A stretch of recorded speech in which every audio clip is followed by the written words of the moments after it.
Welcome back to another video. In this video I'm going to be showing you the outside of our Keystone Montana High Country 381 toy hauler. If you've not already checked out part 1, Casey's already given a tour of the inside. Go and check that out, but in this video I'm going to show you all of my favorite features on the outside. Let's start off with one of my favorite features, and that's this enormous outside living area. Because of the fact that we only have one slide out on the right hand side, we have two huge awnings which provide us an enormous outside living area. So we use this space for relaxing in the morning, for working out, for using a cover over our bikes, and this is a very unique factor to this model. The next feature I want to highlight, and this is something that actually a lot of RVers say they don't use, but I personally love and use every day, it's the outside speakers. For me, the Bluetooth setup on the inside, we can play music on the inside and the outside, and because we have this huge outside living area, we want to be able to come in and out and have it feel like one large living area. So this is a massive advantage to this model as well, is these two huge speakers on the outside. Because we have these two huge awnings, we actually have an LED strip all the way on the underside of both of those, which when turned on gives this massive outside lit area, which is a great place to hang out in the evenings.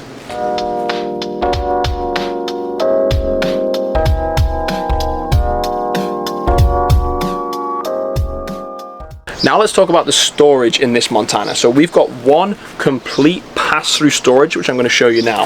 So although this might look quite small, when you actually open it up, it goes right the way through. It's a lot taller than you realize, and this allows us to have a ton of storage for really most of the things that we're going to be taking with us on any of our trips.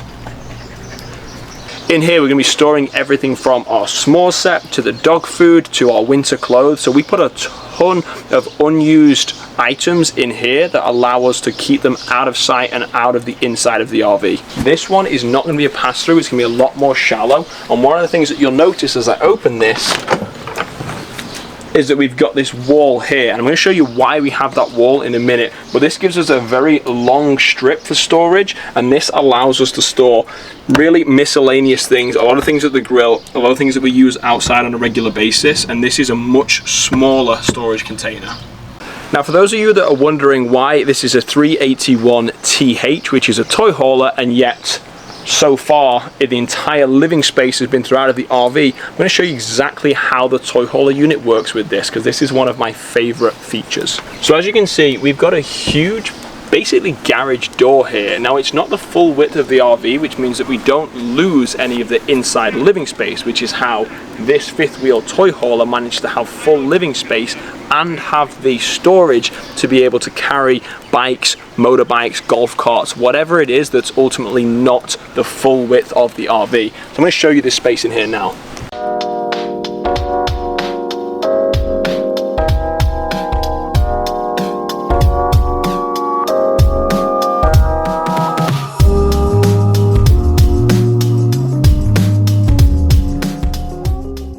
So this is our toy hauler component, and this is a massive storage unit. I'm going to show you just how big this is.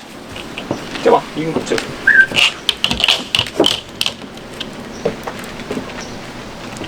So this is going to be big enough to be able to fit golf carts, motorbike, all of our bikes, all of our outside equipment that we bring with us, our grill. We basically use this as a massive shed, as well as the back part is a huge storage unit when we are traveling through different climates and we want to keep lots of winter clothes, winter jackets, all out of the main RV and out of our wardrobe. Now for those of you who are thinking there's absolutely no way that I could fit a motorbike or a golf cart in here right now, you're correct with the way that it's set up. So let me show you this.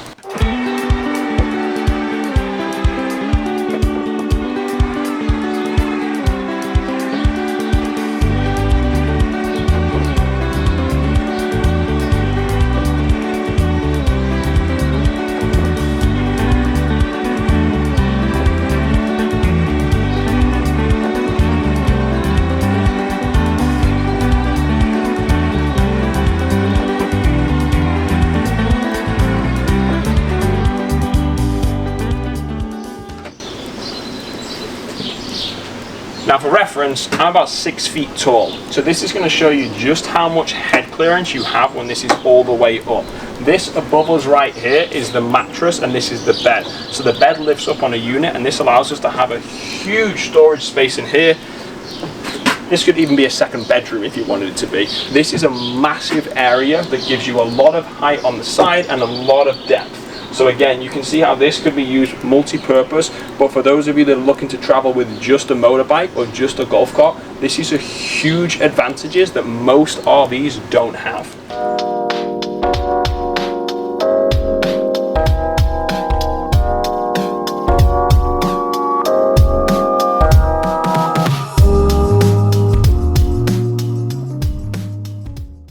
Moving around to the left side of the RV, we've got another storage unit here, which is going to be the exact same mirror to the one on the right. So you can see you've got the toy hauler, which is blocking the pass-through. However, you do have a lot of space for long items through here. Golf clubs, fishing poles. We use it for a lot of our storage for the outside sanitation, for our pipes, for the stinky sling, and a lot of our electrical equipment. So one of the things that you'll notice on this side is this is where all of our slides are. So this is the bedroom sliding out here, moving over, this is going to be the kitchen sliding out, and then as we move to the front of the RV, we have the other side of the living room. So the reason that we're able to have such an enormous outside area on the right hand side is that the left side is all slides.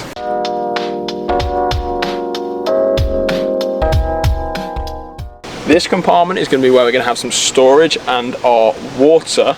If you're wondering what this grey wire, this janky wire coming out the window is, this is going to be our Starlink. So this, because of the way Starlink has it set up, it has to be plugged in at all times. So we bring this out the window and then this comes around here to our Starlink unit, which is how we have all of our internet. As we open this up, this is where we're going to have all of our water. We're going to have our black tank flush. We're going to have also another hose which we can use here for hosing the dog on the outside, washing the bikes, even spraying down some of the outside of the RV. And then here we have a second pass-through. So you can see this particular pass-through is not particularly organized as we've just thrown everything in, but you can still fit an enormous amount just even in the storage, not to mention having the toy hauler at the back of it. Finally, on both the front of the left and the right hand side, we have two different LP gas containers. So we've got two units on board. This switches from the left to the right. We've actually been living in it for about 6 weeks now, and we are yet to use one of these tanks because of the fact that we have an electrical heater as well as a propane heater. So these are going to last, anywhere from 2 to 3 months. And then when they do have to refill, the best part about this versus what we had in the motorhome is they just detach and we can take them to refill versus have to either take the entire rig or have somebody come to us. So on the other side of the RV, we have our LP Quick Connect, which we have hooked up to our Blackstone grill at the moment. This allows us to not have to constantly be buying the small little tanks and allows us to run the propane for a much longer time period, and it's a lot more economical.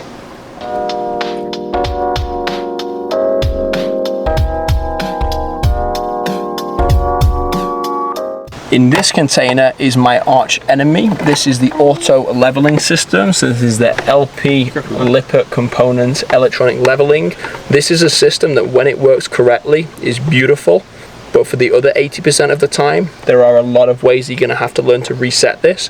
I'm gonna tell you right now, and I'll go through this in a separate video, if you ever have an error on this, so it says left front jack error, right front jack error, what you need to do is have all of the units, all of the individual stabilizers come down 6 inches and then retract all, and that's going to reset it. What this doesn't tell you, and what I couldn't find anywhere on the internet, is that in order to actually drop down the middle stabilizers, you press left and right at the same time rather than left or right or front or rear. There is nowhere that tells you this. Once you do that and you retract all of them 6 inches down and you then retract them, that's going to automatically reset the system, and then you can try and auto level again. So just a tip for you if you ever do have an issue with this unit.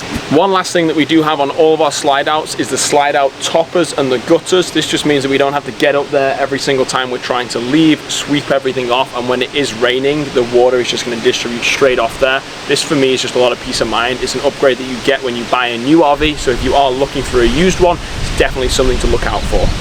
Last thing that I want to touch on, which for me is a personal preference of the look of the Keystone Montana, and that's just the amount of detail and quality that goes into the paint on here. Even the front bit with the massive window, to me these are just a very iconic looking RVs. I love the way that these look. We knew we wanted a Keystone Montana when we were upgrading from the previous RV, and to me this RV just looks phenomenal. Thanks for watching, guys. If you've enjoyed this video, please don't forget to like and subscribe. If you do have any questions on anything that I've been through today, or if anything wasn't clear, drop a comment below. I'm more than happy to answer any specific questions. Appreciate you watching it. Appreciate the time you spent to get to this point in the video. I'll see you next time.